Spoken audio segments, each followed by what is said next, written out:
Welcome to the Real Facts on Real Estate podcast, presented by Sean Patrick Maloney. In this series, we educate real estate agents on how to find success in the industry and grow their wealth to six-figure commissions and beyond.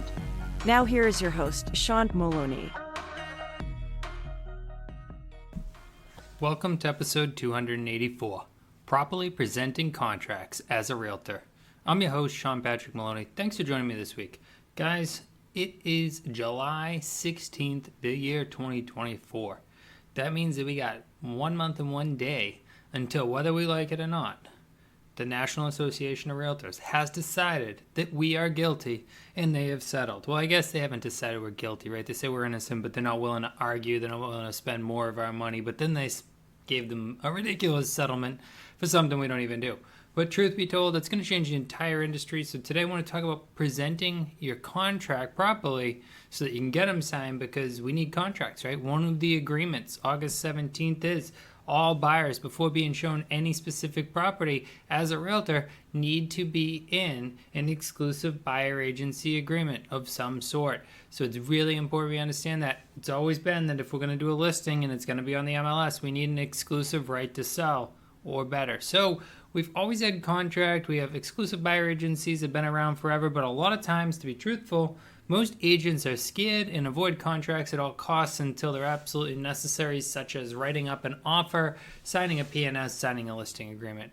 Now, let's get started, because it's really important that we understand this. I know myself, I don't really all the way understand it, but I have been learning, I've been studying, and here we go. So to find success in real estate, you really need to learn to present those contracts properly in a manner that instills trust and confidence in what it is that you're doing and also shows value. Value is very important, right? We're asking for 2%, 3%, 4%, 5%, 6%, whatever percent you're asking for. It's a huge sum of money compared to the overall sale price, in their opinion. Now, it's important for you to explain how that sum of money is going to be divvied out, if any sort of cooperating compensation, and what it is that you do differently that makes it worth it to them, and how paying you is going to work out that they make more money. Whether it be a buyer or seller alike, we need to explain and help them understand why working with you, the individual, is going to make their experience better. Now, it's important to think about what it is they're trying to avoid and what it is they're trying to get done. That way there you can properly present your value to them without presenting value that doesn't matter. I went to a great sales meeting one time. It was actually a sales training seminar, a guy, Cole Hatter, and he talked about perceived value and what people want. And he talked about a guy who walked on the lot, and the guy was in Idaho, and he's looking at a car, and the guy who is the salesman says, this thing has everything. It has air conditioning. It has an automatic transmission. It has 4x4. And all the while, the client's sitting there not that interested, right? And you say, well, why? The car is loaded. Well, what he didn't know about the consumer, because he didn't listen to the consumer, was that he was moving it somewhere where air conditioning wasn't necessary, somewhere where the roads are paved and he could drive without four-wheel drive ever. And then he already knew how to drive stick, so he was looking to save some money. That salesperson presented all the things that they perceived as value themselves versus listening to what the client wanted. It may have been the perfect car, but because he accentuated things that didn't matter to the client so heavily, it sold the client on it not being the car. Just an example, but it's important to think of that not everyone wants what you want and not everyone needs what you want. So client-first mentality is one of the biggest things to presenting contracts. Are they looking to get sold fast? Are they looking to get sold for the most money? Are they looking to find a house and get an offer accepted? What is it that they're trying to accomplish, and how can you help them accomplish that goal? Now, when we're going out and we're talking about the contract, we're going over all the ins and outs, it's really important to remember that words matter, eye contact matters, body language matters. What do I mean by it? When we finish up something and we say, okay, Mrs. Jones, your house is worth $250,000 and I would love to list it. Let me know if you're interested in having my services, right? That is not very definitive versus Mrs. Jones is going to be $254,000. I look forward to working with you, and I look forward to the day where we sell your place and you move on to Rhode Island, which you told me you were interested in. I am expressing the value they're going to get out of me. I'm putting out the information, and I'm controlling the words, the doubtful words like maybe, if, possibly, all these things.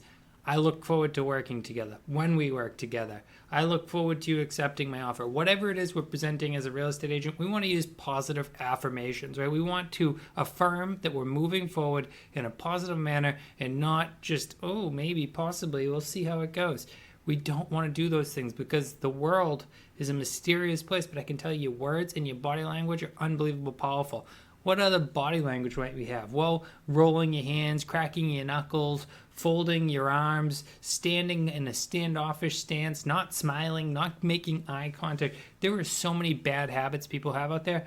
Think to yourself, what can I do to prove to this person I'm a real individual who cares deeply about them, and I am here for you, and I am confident in myself and my own skin because I am a salesperson.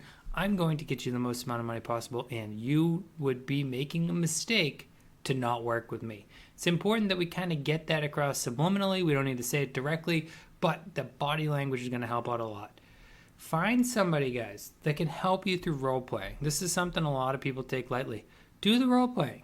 Get out there with people and spend time and learn, because when you get into the role playing and you spend the time and learn from each other, you can do it when it doesn't matter. Stumbling when things matter is the difference between getting a contract signed and not. One thing, right? Let the person ask you questions. How many of you have been challenged on paragraph 1, paragraph 2, paragraph 3, 4, 5, 6, 7, 8, all the different paragraphs on the contract, and asked, what does it mean? What does it do differently? Why should I sign this? Because if you know how to explain each paragraph, you know how to explain each clause, you know how, they'll have confidence. But if they ask you about something and you beat around the bush and you don't give a real answer, why would you think that they should feel confident signing that contract when you don't even know what it says? Shame on you. Shame on all of us, because I can tell you I was in that seat at one point.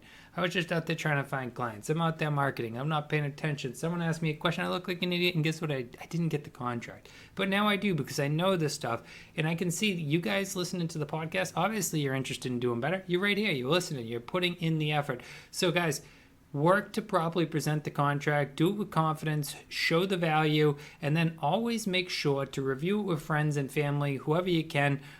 That way there, when it's time, when it's the hot seat, you're ready to go. Thank you so much for listening to this week's podcast. Make sure to go on the web, realfactsonrealestate.com. If you haven't already hit the subscribe button, make sure to do so, and also send it to anyone else you know in real estate that could gain some knowledge and gain some money through listening to this great podcast.